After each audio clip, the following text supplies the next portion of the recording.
శ్మశానానికి వెళ్ళి రాత్రి పడుకున్నటువంటి వ్యక్తి గురించి ఇంకా మనం ప్రత్యేకంగా చెప్పాలి. తెల్లారితే న్యూస్ పేపర్ వేసేటువంటి వ్యక్తి గురించి మీ నియోజకవర్గంలో అందరికీ కూడా తెలుసు. నిన్న మొన్న చేతికి సెలైన్ కూడా పెట్టుకుని పనిచేస్తుంటే లోకేష్ గారు మంచి పద్ధతి కాదని చెప్పారు.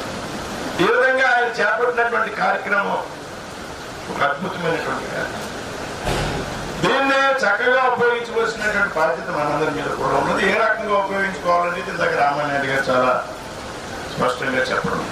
దీన్ని కోఆర్డినేట్ చేయడం, దీన్ని సూపర్వైజ్ చేయడం, తగినటువంటి స్టాఫ్ను సెలెక్ట్ చేయడం, అవనగడ్డలో ఉన్నటువంటి ఇన్స్టిట్యూట్ అక్కడి నుంచి టీచర్స్ రప్పించడం.